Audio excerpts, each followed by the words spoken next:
Hi, I'm Melissa Walsh, also known as Spottie Wifey in the Web3 space. I'm an OBGYN physician and a Web3 healthcare advocate.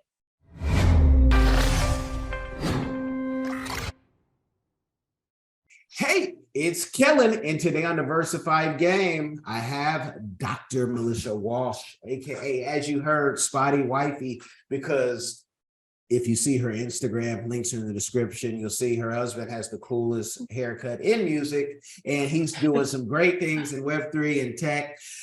And I wanted to bring her on today because so often we see online people talking about, oh, what, Web3 is.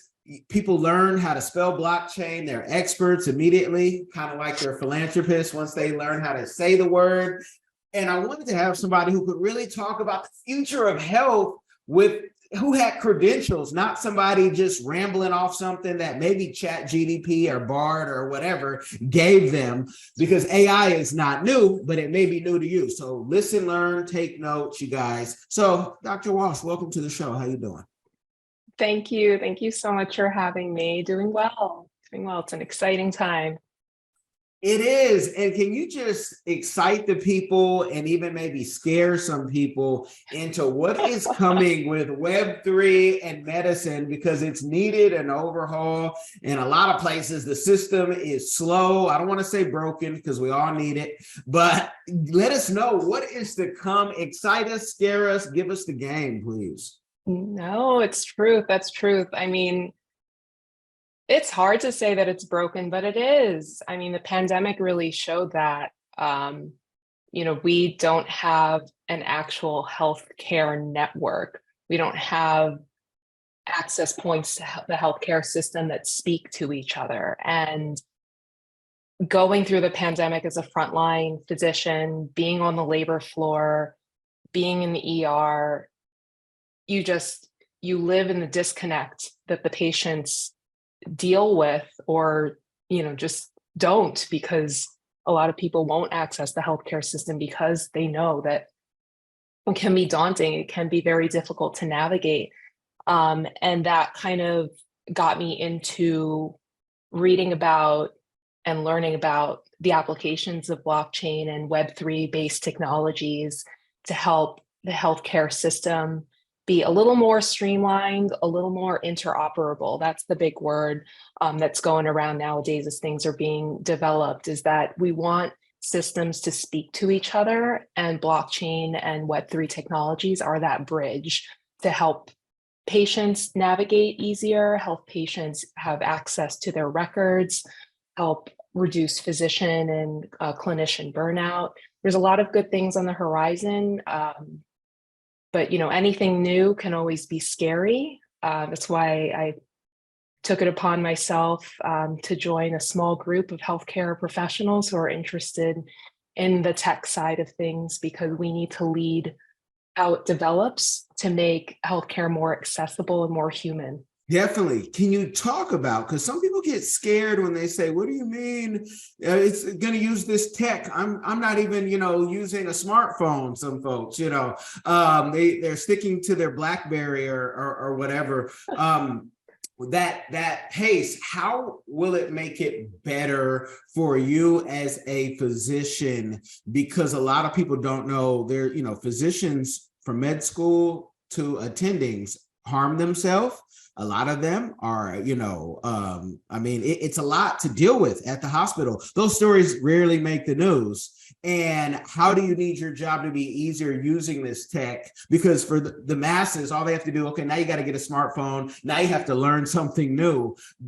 And the physicians get to say, oh, I get to spend more time with my family. I get to actually be a person and not just a robot in and out of the hospital. So clear that up for people who are worried that it's going to move too fast because they heard somebody say that online.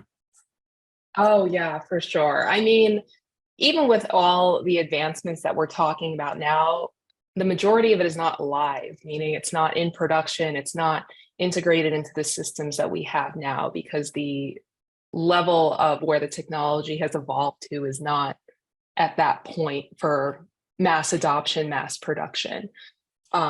But from a physician standpoint, what I appreciate about the applications of this technology are that the basics, like having access, unlimited access to your healthcare records, that's just clutch. If you have access to those records as a physician, you can make that patient interaction just a little bit easier. How many times have you gone to see a physician and are like, why don't you see this in my record? Or I saw another physician, they were supposed to transfer over the records, and if they're not available, then we're just starting from, the basics, from reinventing the wheel and taking the same history that you gave to a physician before and before. What this technology will let you do is have access to your records, so you can choose who gets to see the records, which systems get to integrate the records, and that will make your care a lot more comprehensive and a lot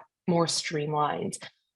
For a physician's point of view, that's a huge burden that's lifted off of us to integrate those records, to have longer patient interviews based on things that have already happened in the past. And it also allows me to treat you more holistically as a person, not just concentrating on getting the medical facts. I can integrate more about what affects you from all aspects of life as we make a care plan together. A big thing that I emphasize with my colleagues that I speak to and teach about this technology, but also non-medical people, is that this is not another platform or another interface to learn. This is technology that can bridge existing systems. So there's no new, Google to learn or something like that. It's going to be similar systems, but enhanced with this technology.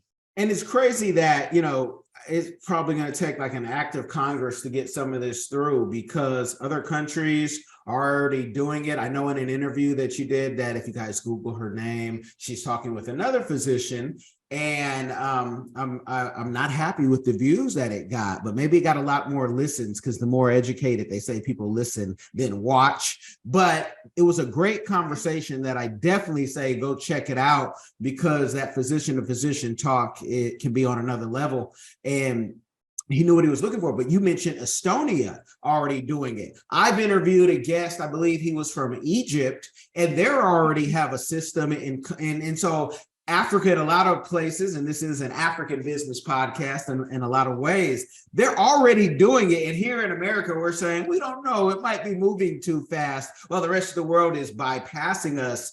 Talk about what you see the rest of the world doing that America should be doing and trying to catch up. Yes. I think that a lot of America's hesitancy comes from how complicated we've let our system become between private and public sector influences in the healthcare system, between whatever is going on between lobbyists and all of the different entities that are involved. It was passed by Congress and signed off that in, I believe, October of 21, the Cures Act, which mandated that all American citizens have access to their healthcare records.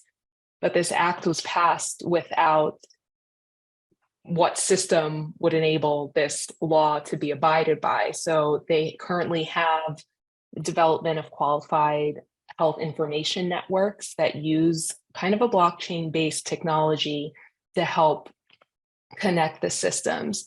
But what other countries have already been doing, and these are on, the country of Estonia has 1.3 million people, so much, much smaller than the States. And because it's smaller, it's a little easier to coordinate, but they have a government managed system that basically allows for patients to bring their records from one physician to another. Doesn't matter if they're using a different electronic health record system.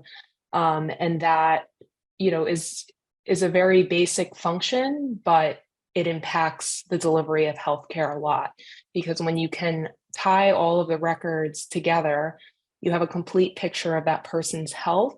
that streamlines everything that's connected to that health record, like their, pharmaceutical records, going to the pharmacy, going to the hospital. It also ties in supply chain, records. It ties in billing and revenue for the payer side.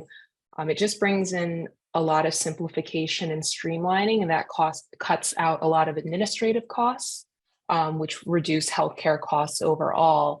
And other countries that have been starting to do this are seeing the effect of that.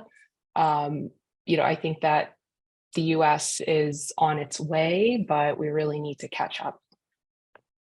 In a major way. Maybe when they see, and maybe somebody hears me says, Africa's already doing it. I've had this happen in entertainment before. What do you mean Africa allows texting during, your TRL back in the day type shows? I'm like, yes, Africa's been doing that already. And, people sometimes say, okay, but Bypass was the name of the company that is doing it in Egypt. For those who want to Google or even listen to that interview.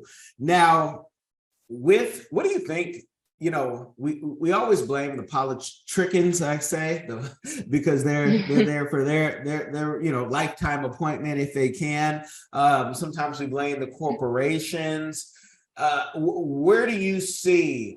Sometimes we blame the hospitals that aren't run by the doctors, the physicians who are actually doing the work, or the nurses who are doing the work, NPs. I didn't forget about y'all. Techs. I want to give a shout out to all of you. I've worked in the hospital before, so even the janitor, we thank you. We need clean rooms, and yeah. Without you, I don't know what we do. So what is like the main problem? Is it all of that, or is it just that we think we're the greatest, so we don't have to make a change? Like, where do you see the problem? Who do we get out of there? The old people, the young people? What is it?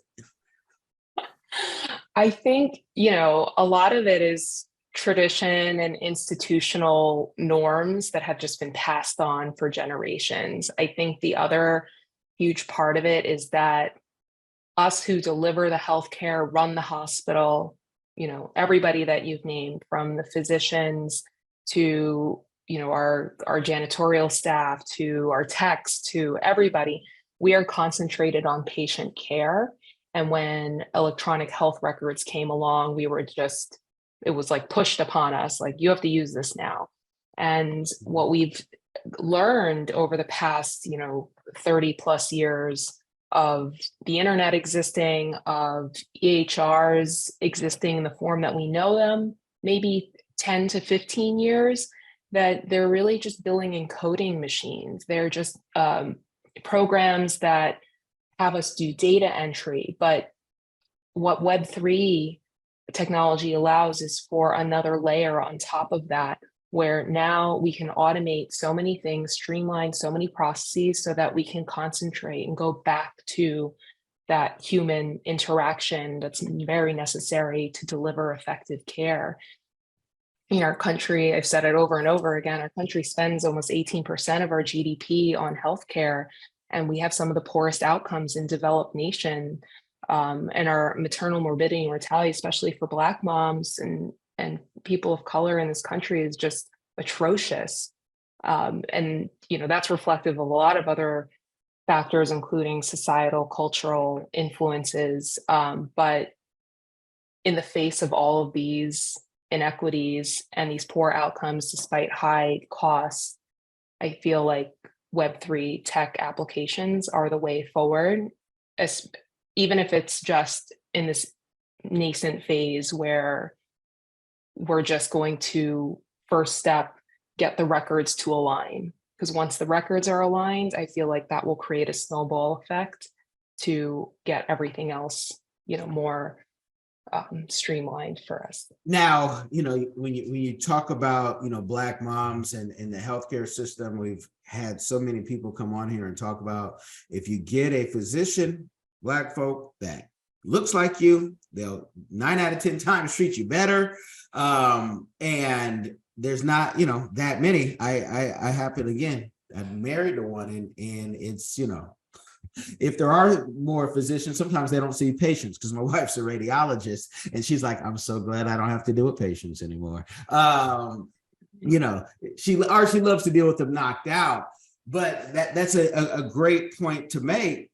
What can the average just patient do to help that fight with physicians? Because young physicians like yourself and my wife who mention things and, you know, they hear somebody 20 years, they're senior, sometimes 30, say, well, this is all that we can do. This is where we're at. Like, what can we do as the patients who are paying for this? Do we need to go to insurance? Because we know if insurance was taking Bitcoin, things would change right now. They change. Oh, the gates have opened. We figured this out. And they'd all be applauding themselves on the back. Like, what can we do? Yes. I think, you know, and where I trained in the Bronx, I spent the majority of my career in public health in New York City. So, you know, public health is my wheelhouse, and the majority of our patients are from, you know, Black, Indigenous, people of color communities. And, you know, the biggest thing I think that anybody can do is get more information in terms of reliable resources that are available through, you know, official societies for medicine, official research bodies, because there's a lot of health information that gets spread around the internet on, you know, different social media platforms, but you don't know if the person who is giving that information is qualified to give that information. So I think that, you know, learning more about the symptoms and maybe, you know, conditions that you've been diagnosed with can help you be more of an active participant in your healthcare. And I think that also advocating for yourself in the physician's office to have your questions answered and not be shy. You know, I think there's a culture where patients go to physicians and they just have the 5 minutes or less that they are interacting with us, and they don't always ask the questions, and the physicians don't always ask if they have questions, and they don't take the time. So it's not just the patients aren't speaking up, it's the physicians aren't making the time or physically do not have the time, because at the end of the day, a lot of what we do is dictated by insurance. Insurance has made the healthcare system more based on volume than quality. And we need to take that back, where if we're not giving quality care, we're going to keep seeing these outcomes worsen. But, you know, in the beginning of medicine, it was a partnership between the patient and the physician. If the patient didn't communicate to the physician can't really help you effectively with what is going on. So I feel like, you know, the simplest thing that I can recommend to do is opening that communication, whether it's coming prepared with questions. I've also had moms come to me with actual research data. I'm like, does this apply to me? And we go through it. And those interactions are so valuable because it's, you know, learning about something and discussing it really solidifies that healthcare relationship and that information. All good information. Somebody listening in the Bronx right now is going to say, the Bronx, okay, let me go, you know, let me go find her. Now, you know, when they see you, they might say the Bronx, you know, Jenny on the block. What I think are you Hispanic or are you Filipino? I'm half Filipino and half Irish American, born and raised New Yorker. Okay, gotcha. Okay, so and now the Filipinos now too know where to go and say, okay, there's my doctor. You know, and it's funny though, because when you're in the hospital and you have like the Filipino staff, and it's almost like a stereotype now. Okay, if we have a potluck, we know the Filipinos are going to bring lumpia, and it's going to be gone by noon. It's gone, no matter how much is made. Can you talk? Yeah, can you talk any about to inform those people? Because I deal with influencers and sometimes they do the news, and from Canada to this country we're in, people are, you know, there's been some Karens out there. I want a white doctor. I want and I want a white nurse. And it's like, well, Filipinos and Africans, for a reason, they want to work. They want to do the hard stuff. They're not going to school like I did for like communication or political science. They're going for something they can do globally. Can you talk about how the impact of Filipino nurses have been? Because we're probably never going to go back to you having a white doctor, a white nurse, the way that you want. For the Karens out there. For the Karens. I mean, obviously I'm a little biased because I grew up Filipino. My mom raised me in New York, but she's originally from the Philippines. So my heart goes out to my Filipino people, and there are tons of nurses in my family. I mean, the way they're educated, trained as nurses in the Philippines is like very regimented. And so when they come to whatever country, city, state, they work with this work ethic and this organized way of nursing. And because we're used to being in international settings, I think also, like, Filipinos are everywhere. We're all around the world, and we're all around the world sometimes doing similar things, like being in healthcare. And I think that brings, a good perspective to the staff to have a diverse staff. I mean, when I trained at Montefiore Einstein in the Bronx, we had a very diverse group of residents, diverse group of nurses. Everything was about diversity. And I think diversity breeds cultural understanding, better cultural competency, and then also commonality, because you just start to see the patterns of us all just being human. Everybody cares about their family. Everybody cares about their health at some point, and you can relate to people in that across all cultures. And Filipinos are also very charming with their lumpia and pancit and potlucks for every moment. It's needed. It's needed for all the stress. I mean, the smiles that go on, and there are certain countries that they say, we wish we could be accepted to come to America to help with like the 2 million nurse shortage and the 2 million plus doctor shortage. But, the politics don't allow that to happen. And maybe it's good because other countries need doctors and nurses as well. But we pay, more in those fields than most countries. So I love it. I love to see it. For you, in that you are in the Web3, your husband is crushing it in that arena. Have you looked into or been, maybe they've come and tried to recruit you to say, hey, come work for this tech company, which would definitely pull you out of delivering babies. Unless you're like Sanjay Gupta and you only did it on like Thursdays or Fridays or something like that. Have you looked into that, that business side? Because people think doctors make a lot of money until the tax man comes, but folks in tech are getting, a lot more money sometimes when they write it on a napkin. This is a napkin, you guys. And here's your 40 million. Have they tried to recruit you, or have you looked into those ventures yet? Yes, that, I took about 6.5 months or so off from traditional medicine, and kind of got into this speaking tour with my husband, where he'd be speaking about the music NFT side of Web3, and I would be speaking about healthcare applications in Web3. And, through that journey, I met a lot of incredible people, learned so much. I mean, we're always learning.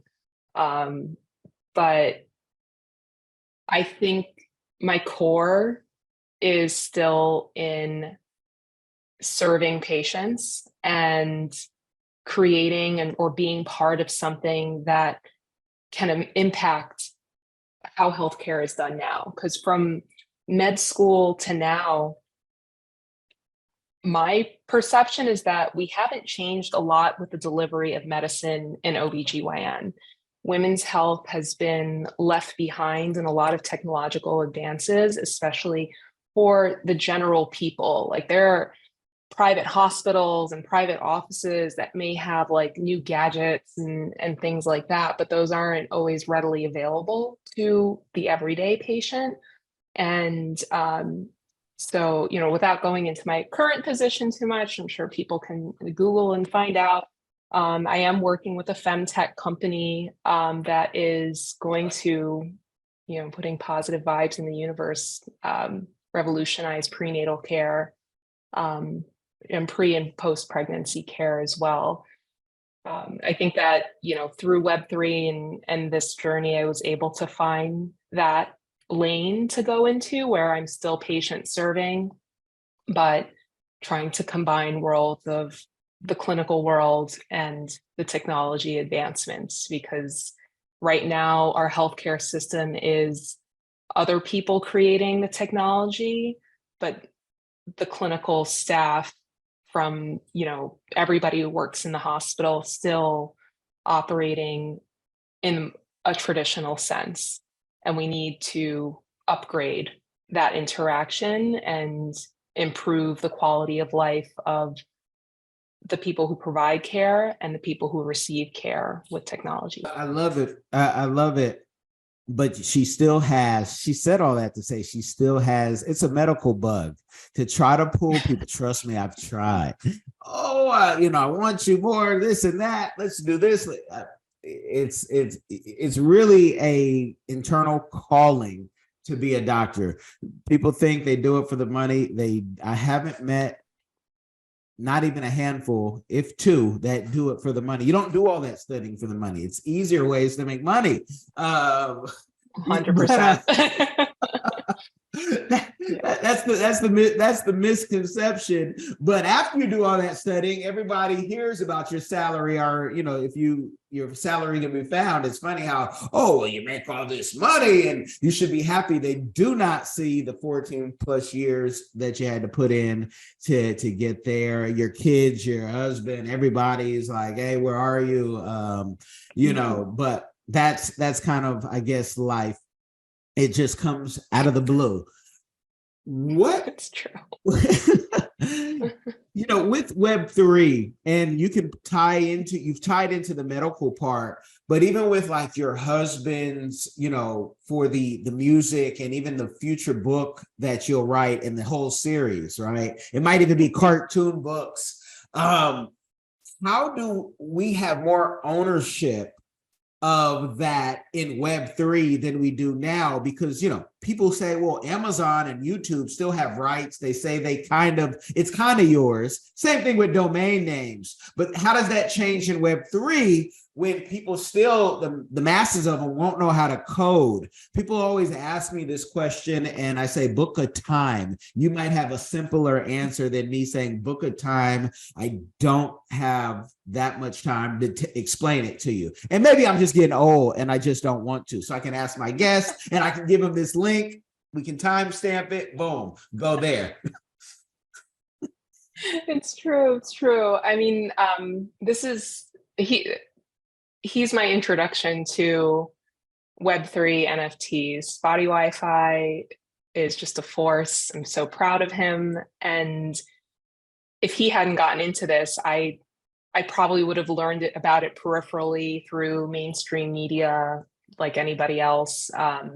But I think that, seeing him be able to go after his passions, demonstrate his talent, and really own his creation through Web3 tech, creating NFTs, was just mind-blowing to me. So it's now, you didn't just create this music or create this art or this entire, concept and then not have your names and timestamp on it in perpetuity. And now that he owns that, he has the right intellectual property rights to do with it whatever he wants. We know, living in the internet age, that our data is everywhere. Every time we interact with the internet, do something on our phone, anything, it creates a data point. And that's all tied to us as like a user. And that's how the tech industries see people, we're users, we're contributing data, but Web3 allows for that connection between the data that's produced by you to be connected to you. So now you have more control. And when I think about that in terms of healthcare, every time you interact with the healthcare system, a record is created from that. So why don't you, and that record is about you. So why don't we make that accessible to you and in a way owned by you? That goes into a whole other realm of ethical discussions and all of that, like who really owns the data. But I'm of the belief that if it's about you, you have a huge stake in it because that data wouldn't have existed without you. And I think that is the beauty of like this Web3 revolution that we're all part of, that now there is code that embeds trust in these data interactions. And data interactions are everywhere in our life. And they are very, very important in healthcare because that data is what I make a decision based off of. The data that you give me verbally, the data that I see in the computer, the data that I get from labs, images, all of that can be integrated. And you can choose to bring it to another physician. You can choose to participate in research. And potentially in the future, there's a whole nother realm of decentralized science that is looking to broaden how much research is being done and how patients can participate and get compensated for that research participation. So I think there's like possibilities are endless.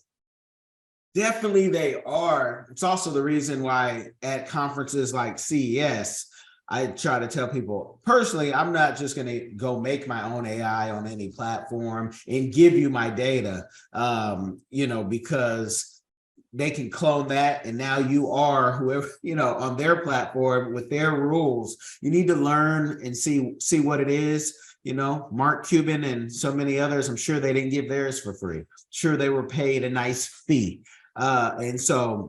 And that's all people, really want. We want to live like the Jetsons, where our hardest thing in the day at our jobs is pushing the red button. But can you tell the people, and we'd love to have Spottie Wi-Fi on the show, and he can give, his game, because he is doing big things with like Jim Jones. And I should say Jim Jones is doing big things with him because one has, I won't even go there because I'm not going to mess that up, but we'd love, you let them know. We'd love to have them on. But Definitely. Can you tell the people a community give back that you are doing or that you would love to do? Maybe it has the Web3 in the future of what you'd like to do. Community give back. So right now, and for the past, I'd say 8 months or so, I've been part of an organization called Athena DAO. Athena DAO is a decentralized science community. They are a collective of basically researchers, physicians, patient advocates for all things related to women's health, but especially infertility, menopause, endometriosis, polycystic ovarian syndrome, which are very common conditions that afflict millions of women, but are historically under-researched, underfunded. What Athena DAO's aim is to bring more information about these conditions, but also information about the status of current research projects on these conditions. And on top of all of that, provide funding for future research projects that is separate from the siloed institution traditional model of getting research funding. The majority of projects, research projects now have to go through this strenuous board process, and the funding only comes from a certain entity. But with decentralized science and decentralized finance principles, we can basically use crypto and pool resources to fund projects and have an international group of scientists who are supportive of, a project that might not have otherwise been funded in the traditional way. Athena DAO, you guys, you can go to athenadao.co. Just put that in, DAO, D-A-O. You can check that out. We'll try to have those links in the description too. They have their own token. It's funny, we think if this had to do with like mail issues, would things be funded much quicker? When it comes to the pain. It's always interesting to look at it from two sides, you guys. And with that, I don't want to give you guys too much because the doc has a great website. She has great links. You can go follow her on Instagram and social, get lost in her portal. There's enough information for you to tap in. So give them any last words and where they can find you, please. Yes, thank you so much. So my website is drmelissawalsh.com or drmelissawalsh.com. On socials, I'm Spottie Wifey. It's just like Spottie Wi-Fi, but W-I-F-E-Y. And I think, my parting words are always just stay curious. Learning doesn't stop ever in life, and the world is always changing. It can be daunting, but rallying around community, listening to podcasts and learning from people like you are the key.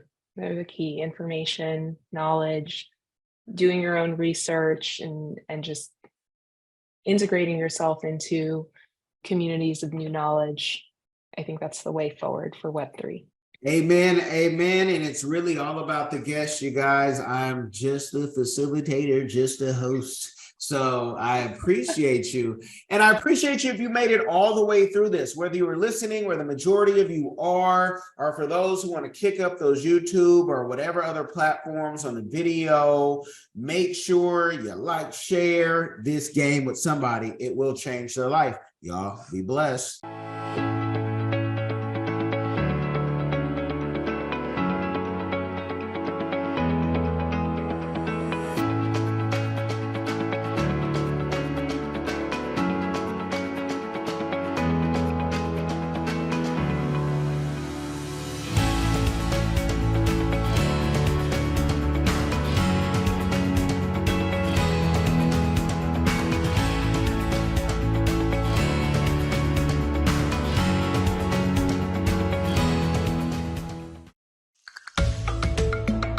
Are you tired of the rat race in America?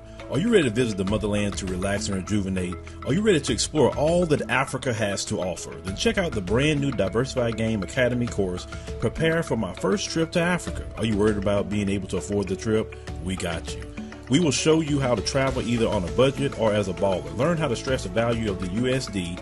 Did you know that 100 United States dollars is worth over 1,000 South African rand, or 10,000 Kenyan shillings, or 54,250 West African CFA? Are you worried about taking your kids? Get the game from Kellen Cash, a bona fide world traveler, having traveled to almost 20 countries, several of those in Africa. Get the game on taking your kids on their first trips. Learn how to find the best tickets, get the visas, and plan your own adventures in Africa. Don't let Eddie Murphy have all the fun. Plan your own coming to Africa trip starring you, produced by you, and featuring you. If you are ready for a life-changing experience, sign up for our course today, Diversified Game Academy. Get prepared and purchase at diversifiedgame.com.